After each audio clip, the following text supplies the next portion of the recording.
Լույս արևելքում միսիոներական միությունը ներկայացնում է Չարլզ Սպերջեն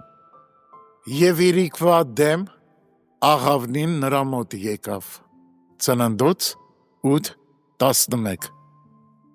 Օրհնյալ լինի Տերը, որ իր ողորմությամբ ևս մեկ օր պահեց մեզ թեև ես հիմա հոգնած եմ օրվա ծանրությունից Ես իմ երախտագիտության երգն եմ բարձրացնում նրան, ով մարդկանց պահապանն է։ Աղավնին տապանից դուրս հանգիստ չգտավ, դրա համար էլ հետ վերադարձավ, և իմ հոգին այսօր ավելի, քան երբևէ, սովորեց, որ երկրավոր զբաղմունքների մեջ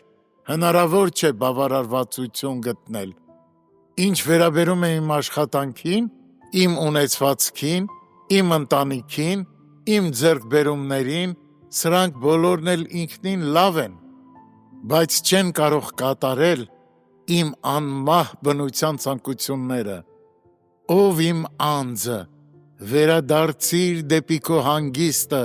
որովհետև Տերը բարի արավ քեզ։ Սաղմոս 116:7 Իրիկվա լուռ պահին, երբ օրը փակում էր իր դարպասները, Աղավնին իր հոգնած թևերը թափահարելով վերադարձավ իր տիրոջ մոտ։ Օ Տեր, օգնիր ինձ այս երեկո այդպես վերադառնալ Հիսուսի մոտ։ Աղավնին չէր կարող անգամ մի գիշեր անցկացնել ամայի ու անբնակ տեղերի վրա սավառնելով։ Նույնպես ես էլ չեմ կարող նույնիսկ մեկ ժամ հեռու մնալ Հիսուսից, իմ սրտի հանգստությունից, իմ հոգու հանգրվանից։ Աղավնին պարզապես չիջավ տապանի տանիքին, նա նրա մոտ եկավ։ Նույնպես էլ իմ կարոտած հոգին է ձգտում ճանաչել Տիրոջ խորհուրդը, հափագում ներթափանցել ճշմարտության մեջ, մուտք գործել վարագույրի ներսի կողմը և ամեն կերպ հասնել իր սիրելիին։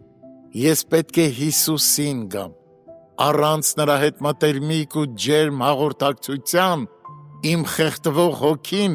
չի գոյատևի։ Օրհնյալ Տեր Հիսուս, ինձ հետ եղիր, քեզ հայտնիր ինձ և ամբողջ գիշեր մնա ինձ հետ, որպեսզի երբ արթնանամ, դարձյալ քեզ հետ լինեմ։ Նկատեք, որ Աղավնին իր բերանում ձիթենու ճյուղ բերեց, որ անցնող օրվա հիշատակն էր և մարգարեություն ապագայի մասին։ Միթե ես որևէ հաճելի հուշ չունեմ, որ տուն բերեմ։ Ապագայի ոչ մի խոստում, հավատարմության ոչ մի երաշխիք, այո Տեր իմ, ես գոհունակ սրտով իմ երախտագիտությունն եմ հայտնում քեզ, քո սիրառատ ողորմությունների համար, որոնք նոր են ամեն առավոտ և թարմ են ամեն երեկո, և հիմա խնդրում եմ, մեկնիր ձեռքդ և գիրկդ վերցրու քո աղավնուն։